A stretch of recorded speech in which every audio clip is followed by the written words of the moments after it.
educação e tecnologia pra transformar. Inclusão, diálogo e equidade no ar, porque aprender é direito de todos sem exceção. Conhecimento que conecta. Boas-vindas a mais um mergulho profundo. Eu confesso que estou muito animada para iniciar a nossa discussão de hoje. Olá, é um prazer estar aqui. O tema de hoje rende muito pano para manga. Rende demais, especialmente porque temos em mãos um material que propõe uma releitura estrutural bem densa de como a sociedade opera na prática. A nossa missão hoje é dissecar a arquitetura conceitual de Pierre Bourdieu, um dos sociólogos franceses mais influentes do século XX. Exato. E claro, para quem já acompanha as nossas investigações teóricas, a premissa do Bourdieu não é exatamente uma novidade, mas a precisão cirúrgica com que ele mapeia as dinâmicas sociais continua incrivelmente atual. E para preparar o terreno da nossa análise, eu proponho uma reflexão inicial que permeia toda a obra desse autor. Manda. E se as forças mais determinantes que ditam as oportunidades de um indivíduo, que abrem portas em conselhos de administração ou que barram o acesso a certos espaços, forem absolutamente invisíveis. Nossa, isso muda toda a perspectiva. Exatamente. Porque a tendência natural é conceber o poder através de métricas palpáveis, sabe?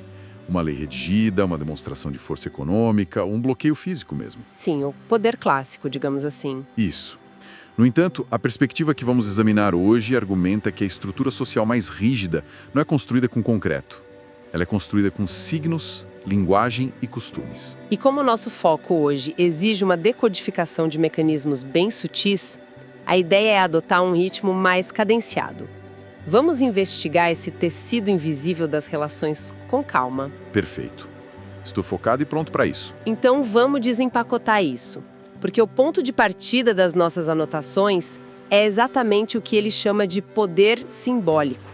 O famoso poder simbólico. Exato. É um termo que aparece direto em análises críticas, mas a definição exata na nossa fonte aponta para uma dominação invisível exercida pela comunicação e pela cultura. E a palavra-chave aí é invisível. Totalmente invisível. Quando a gente analisa isso, fica claro que a verdadeira eficácia desse poder está na capacidade dele de não ser percebido como poder. A sutileza é a principal arma. Historicamente, se a gente pensar, o exercício do poder puro e físico sempre gera uma resistência proporcional. Sim, ação e reação. Exato. Mas quando a dominação ocorre através da comunicação, da linguagem, de critérios estéticos ou, digamos, na definição do que é ser um bom profissional, a coisa muda de figura. Ela se dilui no cotidiano. Se dilui. O dominado não enxerga um opressor apontando uma arma.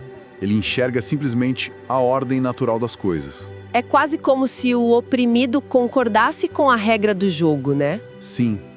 Pense em como definimos o que é um sotaque neutro no telejornalismo ou uma postura adequada em uma entrevista de emprego. Quem foi que estabeleceu que usar um terno transmite mais competência do que uma vestimenta tradicional de alguma outra cultura? Nossa, isso é um ponto muito forte.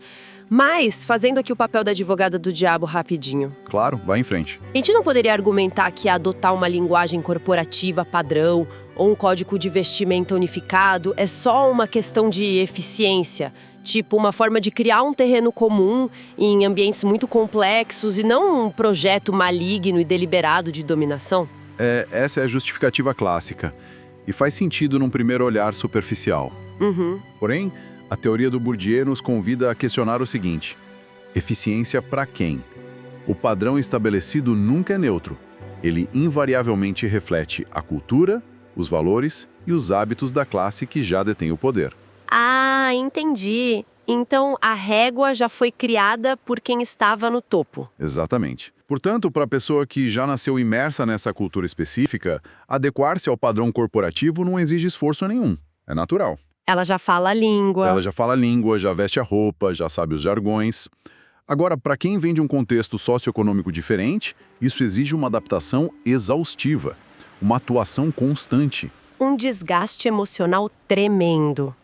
E isso me leva direto para o próximo termo da nossa lista, que soa bem pesado, que é a violência simbólica. O que é fascinante aqui é como a violência simbólica é a consequência prática desse poder simbólico. Sim, porque a definição da fonte diz que a violência simbólica é a imposição cultural que gera uma discriminação invisível. Voltamos para a palavra invisível. Dominação invisível no poder, discriminação invisível na violência. Exato. Se o poder estabelece o filtro, a violência é o impacto que esse filtro causa em quem fica de fora, barrado na porta. E eu acho que a manifestação mais moderna disso é aquele famoso conceito de fit cultural. Ah, o fit cultural nas empresas de tecnologia. Um exemplo perfeito. Sim, porque a empresa pode não ter nenhuma regra escrita dizendo que não aceita candidatos de origens periféricas, por exemplo. Nenhuma empresa faria isso no papel. Nenhuma. Mas na prática, o ambiente valoriza quem faz os mesmos hobbies caros, quem domina as referências daquela bolha específica, ou quem frequenta os mesmos restaurantes badalados no final de semana. Exato. A imposição dessa cultura específica como o padrão ideal de um colaborador acaba gerando uma discriminação que ninguém admite que existe. E o pior é o feedback da entrevista, né? O candidato rejeitado raramente descobre que o problema foi a bagagem cultural dele. Nunca. Ele recebe um e-mail genérico dizendo que ele não estava alinhado com a energia da equipe. Com a cultura da empresa. Isso. E a consequência psicológica dessa violência é profunda. A internalização disso é o triunfo absoluto da violência simbólica. É a pessoa achar que o problema é ela. Exato. Não é necessário colocar um segurança para barrar alguém na entrada de um ambiente de prestígio. Basta fazer com que essa pessoa sinta um desconforto tão grande ao entrar ali, por não saber usar os talheres múltiplos ou não entender as piadas, que ela mesma escolhe se retirar. Ela se auto-exclui. Ela se auto-exclui, concordando implicitamente com a sua suposta inferioridade naquele espaço. Isso dialoga muito com a tal da síndrome do impostor. A gente sempre trata como um problema psicológico individual. Mas na ótica do Bourdieu, é uma reação super lógica de alguém tentando sobreviver num ambiente construído para outras pessoas. Sem dúvida. É o peso do ambiente gritando o tempo todo que os códigos daquela pessoa não funcionam ali. Sensacional essa leitura. E toda essa dinâmica de inclusão e exclusão, baseada em códigos, nos leva a analisar os recursos que permitem alguém se mover nessa estrutura. E aqui é que a coisa fica realmente interessante. Essa é a parte que muda o jogo. Totalmente. Porque a palavra capital faz qualquer pessoa pensar logo de cara em dinheiro, saldo bancário e investimentos. Mas as anotações dividem o capital em 4 categorias distintas. O conceito vai muito além do dinheiro para o Bourdieu. Muito. A gente fala de capital social no mundo corporativo, mas a forma como a teoria categoriza isso é em 4 pilares: o econômico, o cultural, o social e o simbólico. Vamos destrinchar isso. Vamos. É fundamental entender não só o que eles são, mas a taxa de câmbio entre eles. O primeiro é o capital econômico, que é a fundação material mesmo. O dinheiro na conta. Dinheiro, propriedades, patrimônio. É a forma mais óbvia e líquida de poder.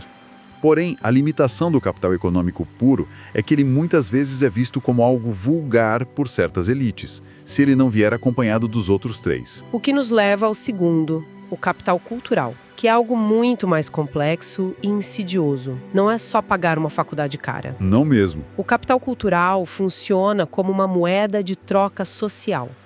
E ele se divide em coisas institucionais, como os diplomas, mas também no que a teoria chama de cultura objetificada. Que seriam as obras de arte em casa, as coleções de livros. Isso. E o mais crucial de todos, a cultura incorporada. O vocabulário da pessoa, a dicção, o gosto estético, a postura física. É o tipo de capital que exige uma vida inteira de imersão. Você não pode simplesmente ir na loja e comprar, mesmo que ganhe na loteria. Essa distinção é perfeita. É o que define aquele velho fenômeno do novo rico contra o dinheiro antigo. O famoso old money. Exato. O novo rico tem o capital econômico transbordando. Mas, frequentemente, ele não tem o capital cultural, exigido para circular nos clubes de elite tradicional. Ele pode comprar a mesa mais cara no evento de gala, mas ele não sabe decodificar o tom de voz esperado ou a forma de apreciar o vinho correto. E aí a elite tradicional usa isso contra ele. Exatamente. Essa falta de repertório é a justificativa perfeita para excluí-lo, exercendo a tal da violência simbólica que já discutimos. O capital cultural garante que só ter dinheiro não seja suficiente para invadir os espaços mais altos de poder. É um mecanismo de fechamento absurdo. O capital cultural precisa de tempo de maturação. E, além dele, temos o terceiro tipo nas anotações, que é o capital social, que eu sinto que o LinkedIn banalizou um pouco o termo. Banalizou completamente. Hoje as pessoas acham que ter 10 mil conexões numa rede social é ter alto capital social. Mas não é, né? De forma alguma. Capital social, na teoria, não é volume de contatos. É o poder invisível das relações humanas autênticas. É ter uma rede durável de reconhecimento mútuo. Pertencer a um grupo onde as pessoas fornecem apoio real umas às outras. Então, ter 500 contatos de executivos que não sabem o seu nome não vale nada. Zero valor prático. Agora, ter 3 relações de confiança com pessoas que estão dispostas a apostar a própria reputação para abrir uma porta estratégica para você, isso é capital social verdadeiro. E isso exige investimento constante, né? Frequentando os mesmos lugares, mantendo favores. E perceba como tudo se cruza. Quem tem muito capital econômico usa esse dinheiro para comprar o acesso aos espaços onde o capital social de alto nível é cultivado, como universidades da Ivy League. Onde a mensalidade altíssima é, na verdade, um ingresso para o networking. Exato. O ensino é secundário ali. O produto é a rede de contatos. Genial! E aí chegamos no quarto pilar, que é o capital simbólico. Mas confesso que preciso da sua ajuda para conectar isso com o poder simbólico do início. Como o capital simbólico coroa aos outros 3? Boa pergunta. O capital simbólico é a forma que os outros capitais assumem quando eles são percebidos e reconhecidos como legítimos pela sociedade. É tipo o prestígio puro? Mais do que isso, é a honra à autoridade inquestionável. Para usar um exemplo bem visual, pensa num grande CEO de tecnologia no Vale do Silício. Tá, imaginei. Ele vai a uma reunião de conselho de administração super importante vestindo um moletom velho e calça jeans. Um clássico. Agora, se um estagiário tentasse fazer o mesmo, ele seria advertido ou demitido na hora. Diriam que ele não tem postura, não tem capital cultural, mas o CEO pode fazer isso porque ele tem um capital simbólico tão gigantesco, derivado do sucesso econômico e social dele, que ele ganha o direito de ignorar as regras. Ah, o prestígio dele legitima o comportamento. O que seria uma gafe do estagiário vira a genialidade excêntrica do CEO. Exatamente. Se conectarmos isso ao quadro geral da teoria, o capital simbólico atua como um escudo perfeito contra a violência simbólica. Faz todo sentido agora. Esses 4 capitais são o arsenal que os indivíduos carregam dentro da sociedade. Isso nos leva para o último ponto das nossas notas, a ideia de campo. Então, o que tudo isso significa? Onde todo esse poder, violência e capital operam na prática? A teoria define o campo como um espaço estruturado de disputas e posições sociais. Espaço estruturado. Não é um caos aleatório, então? De jeito nenhum. A sociedade não é uma massa amorfa. Ela é dividida em vários microcosmos. O campo acadêmico, o campo político, o campo corporativo, o campo da arte moderna, cada um é um campo. Eu gosto de pensar nisso como um grande tabuleiro de jogo. Na verdade, vários tabuleiros sobrepostos. E o lance é que as regras de um tabuleiro não servem para o outro. Excelente analogia. As regras mudam e, mais importante, a cotação das moedas muda. Como assim? No campo de Wall Street, por exemplo, o capital econômico é o rei. É a métrica final. Mas se esse mesmo bilionário entrar no campo acadêmico, num departamento de filosofia da ciência, ostentar a conta bancária vai fazer ele perder prestígio. Nossa, é verdade. Lá o que vale é o capital cultural altamente especializado e o capital simbólico do reconhecimento dos pares. Exato. O dinheiro vira uma moeda fraca naquele tabuleiro específico. E o campo é um espaço de disputas constante. As pessoas que estão nas posições sociais dominantes lutam para manter as regras do jogo exatamente como estão, valorizando os capitais que ela já tem. É por isso que a velha guarda de qualquer indústria tem tanto pavor de tecnologias disruptivas ou novos métodos. É uma disputa pelas regras do campo. Eles usam o poder simbólico para deslegitimar as inovações dos recém-chegados.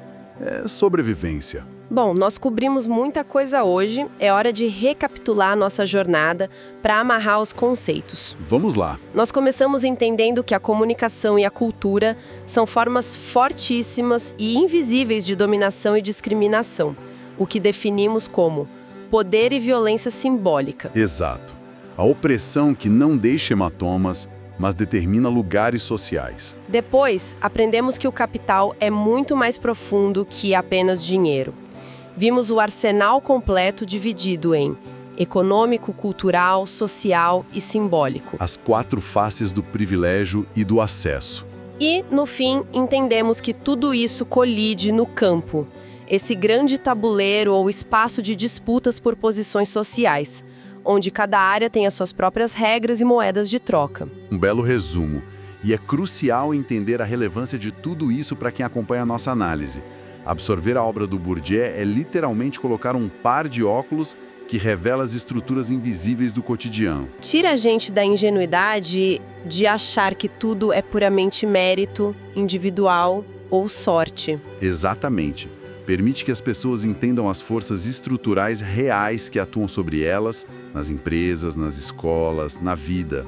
E isso levanta uma questão importante, algo para nossa audiência digerir depois que terminarmos. Deixa a provocação final. Se as nossas posições sociais são definidas nesse campo de disputas através de uma imposição cultural profunda que gera uma discriminação que nem percebemos, até que ponto aquilo que consideramos genuinamente como os nossos gostos pessoais, as roupas que escolhemos, a arte que gostamos ou as carreiras que buscamos são de fato nossos? Uma excelente pergunta. Será que o nosso gosto, ou o nosso mérito, não é na verdade apenas o resultado de uma violência simbólica muito bem sucedida, que a gente ainda não conseguiu enxergar e aprendeu a chamar de personalidade? Nossa, essa é de deixar qualquer um olhando para o teto de madrugada. Uma provocação fantástica. E com essa reflexão pesada, a gente encerra a jornada de hoje.